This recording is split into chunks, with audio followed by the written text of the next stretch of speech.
Un devocional diario, cristocéntrico y teológico. Iglesia Cristiana, Casa de Dios. Pastor y Doctor Israel Ibarra.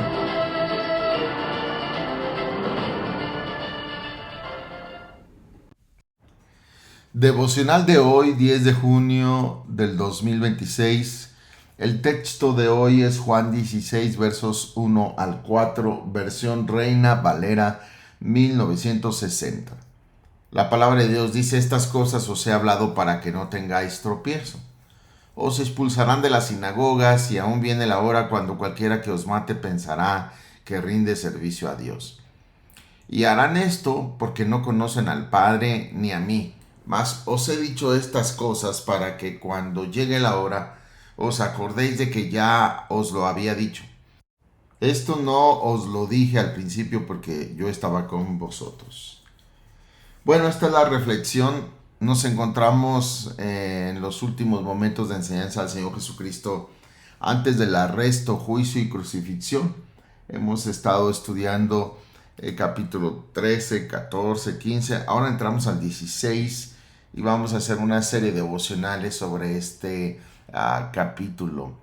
Constituyen los capítulos del 13 al 17, como hemos aprendido, uno de los discursos más profundos y conmovedores de toda la Escritura. Cristo está preparando a sus discípulos para una realidad que pronto enfrentarán: la oposición del mundo. El Señor no les promete una vida fácil, no les asegura aceptación social, reconocimiento religioso ni seguridad terrenal. En cambio, les anuncia persecución, rechazo, incluso la muerte. Sin embargo, esta advertencia no tiene el propósito de llenarlos de temor, sino de fortalecer su fe. La primera frase es fundamental: estas cosas os he hablado para que no tengáis tropiezo.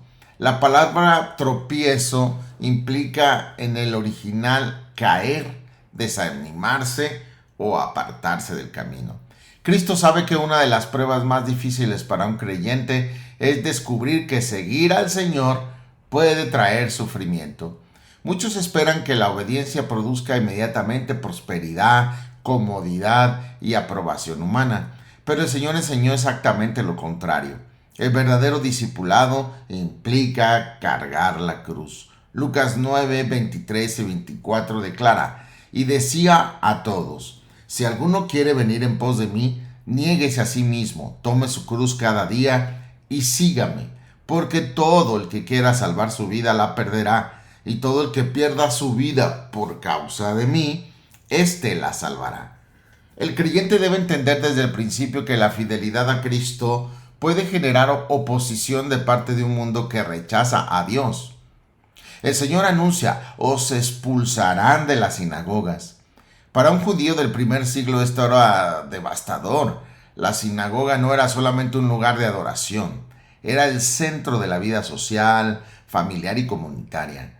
Ser expulsado significaba perder relaciones, prestigio y participación en la sociedad religiosa.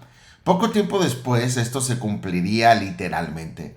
Los apóstoles serían perseguidos, encarcelados y rechazados por las autoridades religiosas. La historia de la iglesia demuestra que estas palabras siguen siendo verdaderas. Desde los primeros mártires hasta nuestros días, innumerables creyentes han sufrido rechazo por identificarse con Cristo. Sin embargo, el Señor añade algo aún más sorprendente. Dice la Escritura: aún viene la hora cuando cualquiera que os mate pensará que rinde servicio a Dios.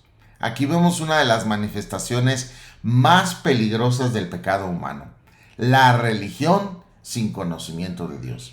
Los perseguidores no actuarían pensando que son enemigos de Dios. Al contrario, creerían estar sirviéndole. La historia confirma esta realidad. Muchos creyentes han sido perseguidos por sistemas religiosos que afirmaban defender la verdad mientras rechazaban al Salvador. Esto nos enseña una verdad importante: el celo religioso no es evidencia automática de una relación verdadera con Dios. De hecho, hay documentos oficiales de que la Iglesia popular, llamada católica, apostólica y romana, ha matado en su historia de existencia a más de 90 millones de personas en el nombre de Dios. ¡Qué tragedia! Una persona puede ser muy religiosa, muy sincera y muy ferviente y aún así estar completamente equivocada respecto a Cristo. El Señor explica la razón. Y harán esto porque no conocen al Padre ni a mí. Ahí está la raíz. La raíz del problema, hermanos, es espiritual. El rechazo a Cristo revela una falta de conocimiento verdadero de Dios. Nadie puede afirmar que conoce al Padre mientras rechaza al Hijo. Esta verdad atraviesa todo el Evangelio de Juan. El Señor declaró en Juan 14:9, el que me ha visto a mí, ha visto al Padre. Y en el 10:30, yo y el Padre uno somos. Conocer a Dios implica reconocer quién es Jesucristo. Donde Cristo es rechazado, el verdadero conocimiento de Dios está ausente. Allí no hay vida, solo muerte. En los versículos 3 y 4 observamos también la ternura pastoral de Cristo. Él les advierte de antemano para que cuando lleguen las pruebas recuerden que nada está fuera del control divino. Cristo nunca es sorprendido por los acontecimientos. La persecución que enfrentarán los discípulos no será evidencia de una derrota divina, sino parte del plan soberano de Dios para la expansión del Evangelio. Cuando los apóstoles fueron encarcelados, golpeados y perseguidos, pudieron recordar las palabras de su maestro y comprender que él ya les había preparado para esos momentos. La misma verdad sigue siendo válida para la iglesia de hoy. Nada de lo que enfrenta el creyente toma por sorpresa al Señor. Él conoce cada prueba antes de que llegue. Aplicación a esto. Primero, debemos esperar oposición cuando vivimos para Cristo. El creyente no debe medir su fidelidad por la aceptación del mundo. Si nuestro Señor fue rechazado, nosotros también podemos experimentar rechazo. La oposición no siempre será física. Muchas veces se manifestará mediante burlas, críticas, discriminación o exclusión.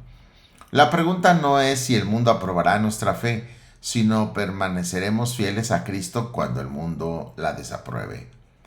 Segundo, debemos distinguir entre religión y verdadera relación con Cristo. Estos versículos muestran que una persona puede ser profundamente religiosa y aún así estar lejos de Dios. La salvación no se encuentra en ceremonias, tradiciones o sistemas religiosos. La salvación se encuentra únicamente en la persona y obra del Señor Jesucristo. Los judíos del tiempo de nuestro Señor Jesucristo eran altamente religiosos, pero no tenían a Dios. Estaban muertos en delitos y pecados. La cuestión esencial no es ¿soy religioso o tengo una religión?, sino ¿he conocido verdaderamente a Jesucristo como mi Salvador personal? ¿He tenido un encuentro personal con Cristo? ¿En realidad he nacido de nuevo?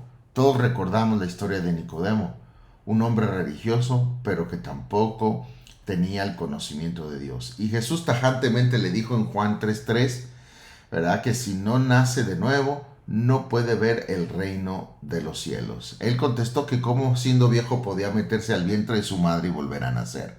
Jesús le dice en el verso 5, de cierto te digo que si no naces de agua y de espíritu, tú no puedes entrar en el reino de los cielos. Y esto se convierte en un imperativo. No es la religión, no son las obras buenas, no es nada de lo que el hombre pueda hacer que le pueda salvar. Este es un imperativo, es inexorable, no se puede pasar por alto. O naces de nuevo o no entras al cielo. Tercero, debemos recordar las promesas de Cristo en tiempos difíciles. Cuando llegan las pruebas, el enemigo procura sembrar dudas, pero el creyente encuentra estabilidad al recordar lo que Cristo ha dicho.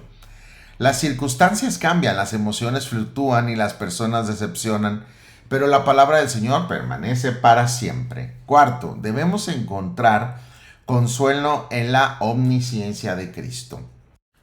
Nada de lo que enfrentamos es desconocido para nuestro Salvador. Él conoce de antemano las persecuciones de los apóstoles. Conoce también nuestras luchas, temores, pérdidas y aflicciones. El creyente nunca camina por un sendero que Cristo no conozca perfectamente. De hecho, promete estar con nosotros todos los días hasta el fin del mundo. Esta es la exhortación. Vivimos en una época en la que muchos buscan un cristianismo cómodo, aceptable para el mundo y libre de confrontación. Sin embargo, el Señor Jesucristo jamás prometió tal cosa. Él llamó a hombres y mujeres a seguirle con fidelidad. aun cuando ello implicara rechazo y sufrimiento. No debemos sorprendernos cuando la verdad bíblica es cuestionada. No debemos desanimarnos cuando la fidelidad a Cristo tiene un costo. Tampoco debemos comprometer el Evangelio para obtener la aprobación de quienes rechazan al Salvador. El discípulo verdadero permanece firme porque su lealtad suprema pertenece a Cristo. Cuando la oposición llegue, recordemos que nuestro Señor ya nos advirtió. Cuando el rechazo aparezca, recordemos que Él también fue rechazado.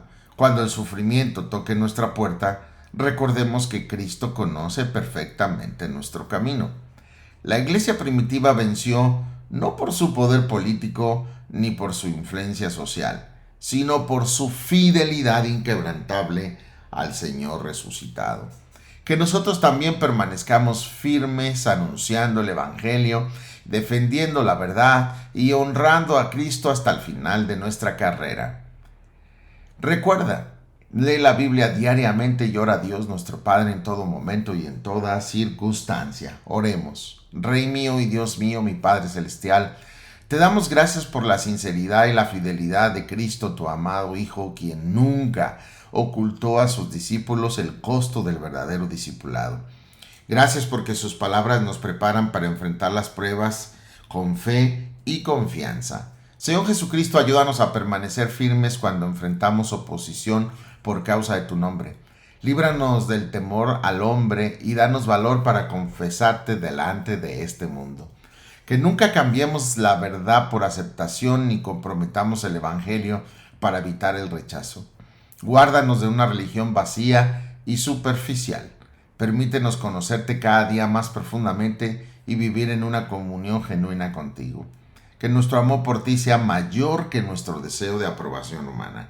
Fortalece a los creyentes que sufren persecución en diferentes partes del mundo. Consuela a quienes han sido rechazados por sus familias, sus comunidades o sus gobiernos por causa de su fe en Cristo. Ayúdanos a recordar tus promesas en los momentos difíciles. Cuando las pruebas lleguen, que podamos decir con confianza que nuestro Salvador ya conocía el camino por el que deberíamos pasar. Haznos fieles hasta el final, guardando tu palabra, proclamando tu evangelio y esperando el día glorioso de tu regreso por nosotros. Te lo rogamos en el nombre precioso y santo de nuestro gran Dios, Señor y Salvador Jesucristo. Amén. Bendiciones totales.